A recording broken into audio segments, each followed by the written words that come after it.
Ratusan siswa SMA Negeri 1 Elelimia Limo, Papua Pegunungan terlibat kericuhan. Setelah sempat buron dan viral di media sosial terkait penganiayaan dan ujaran kebencian. Hanya karena perbedaan ras. Mengapa masih banyak rasisme yang terjadi di Indonesia?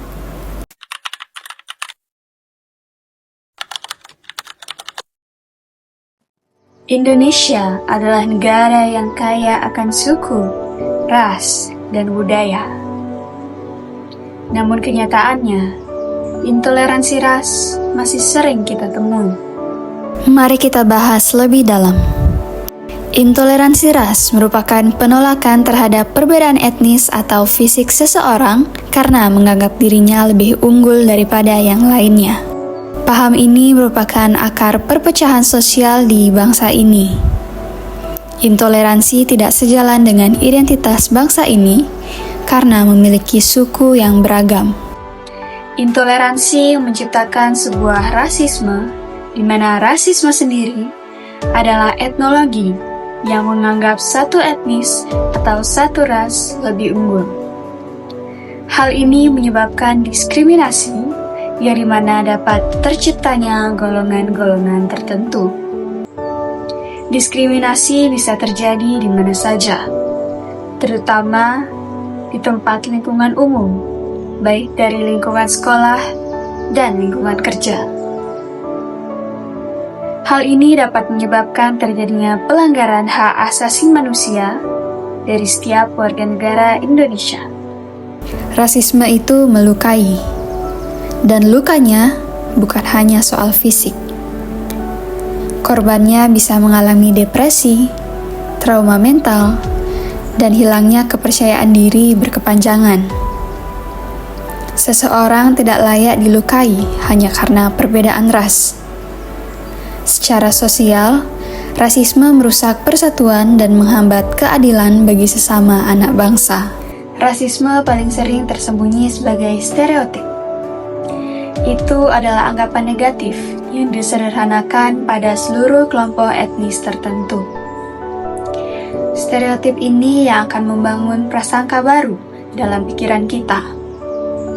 Jadi hati-hati, karena pikiran kita adalah tempat pertama rasisme bermula.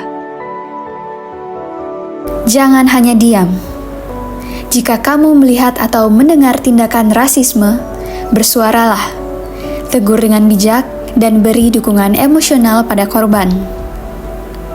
Tugas kita adalah menciptakan ruang yang inklusif dan aman untuk semua orang. Mari kita pastikan lingkungan kita tidak mentolerir adanya diskriminasi rasial sekecil apapun. Dalam Trihita Karana, khususnya Pawongan, kita diajarkan untuk hidup harmonis dengan sesama manusia. Rasisme jelas merusak nilai tersebut. Solusinya ada pada diri kita sendiri. Yang pertama, tingkatkan edukasi. Pelajari sejarah dan juga budaya dari suku dan ras yang ada di Indonesia. Semakin banyak yang kita tahu, semakin kecil pula kita berprasangka. Kedua, tingkatkan empati. Posisikan diri kita sebagai orang yang didiskriminasi. Empati dan juga wawasan adalah senjata kita untuk melawan rasisme. Stop sampai di sini. Rasisme harus berakhir di generasi kita. Ingat, Bhinneka Tunggal Ika bukan hanyalah sekedar slogan, tetapi merupakan gaya hidup kita. Jadikan Indonesia sebagai negara yang nyaman untuk kita semua. Stop rasisme. Keberagaman adalah kekuatan, bukan ancaman.